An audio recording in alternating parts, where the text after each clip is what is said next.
Welcome back to Velshi and Rule. President Trump seemed ready to support background checks after mass shootings in Texas, Ohio, and California. But now he appears to be reversing on gun safety yet again. This time, the New York Times reporting after conversations with gun rights activists during his working vacation in New Jersey, including the NRA's leader, Wayne LaPierre. Here's Trump before and after the talks. I don't want guns in the hands of a lunatic or a maniac. And I think if we do proper background checks, we can prevent that. People don't realize we have very strong background checks right now. You go in to buy a gun, you have to sign up. There are a lot of background checks that have been approved over the years. We do have a lot of background checks right now. Yesterday, House Speaker... think we have a lot of background checks? No, we don't. House Speaker Nancy Pelosi and Minority Leader Chuck Schumer condemned President Trump's abrupt shift and called again for the Senate to take up the House-passed legislation on background checks. Now, a reminder, background checks remain overwhelmingly popular. An NBC Wall Street Journal poll shows that 89% of respondents support them, and that looks very much like every other poll that we've seen over the last few years. Joining us now from Honolulu, Democratic Senator Mazie Hirono. Senator, good to see you again. Aloha from Hawaii. Aloha. The polling's remarkably consistent.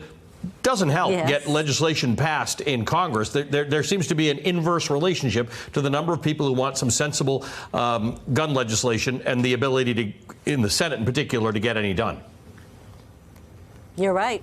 And who do we can we point our fingers at? President Trump, who, by the way, doesn't surprise us with this reversal, because remember during the campaign he said, I'll take on the NRA, I'll take the heat, and then he changed his mind. And then most recently, of course, you know, it's sad that it doesn't surprise us that he says one thing one day and then soon thereafter he's on another tack. The NRA remains really strong, and then, of course, the Grim Reaper himself, Mitch McConnell, who refuses to call back the Senate to vote on the House-passed gun safety legislation.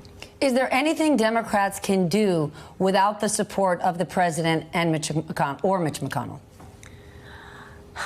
This is why I think that the American public has got to connect the dots and recognize that with 70% plus of the American people wanting gun safety laws enacted, that they need to elect people who will do that. And right now, they don't have that, because you have all these Republicans sitting there thinking that they're not going to be responsible for doing any of this. So, you know, we have to turn up the heat and enable people to realize who's actually stopping gun safety laws from being enacted. And right now, that would be the president and Mitch McConnell. You are on the Armed Services Committee. We want to talk to you about the Pentagon conducting a test of a type of missile that was previously banned under the INF Treaty of 1987.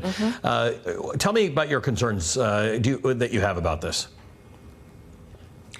So the president's unilateral decision to get out of the INF, you know, means that there's going to be I would say, a new arms race, and already you saw that with the testing of the missiles off the coast of California. And so you think that China and Russia are not paying attention?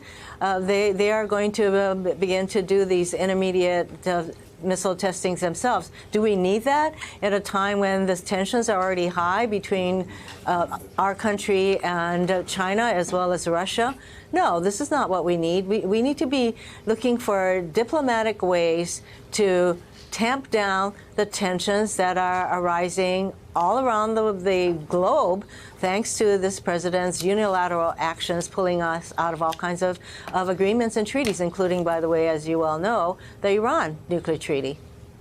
All right. Another question we've got for you is on CNBC. Secretary of State Mike Pompeo has said that the United States has been negotiating with Afghanistan and the Taliban, indicating he was open to a withdrawal of forces from Afghanistan if there's a reduction of violence. What's your take on that? I would like nothing better than for us to get out of Afghanistan. We've been there, close to 20 years now. And whatever diplomatic avenues that we can pursue, along with our allies, by the way, this is not something that we can be doing by ourselves. And to have an orderly withdrawal of troops from Afghanistan would be a good thing. But as with anything that this president does, one never knows, you know, what's going to happen.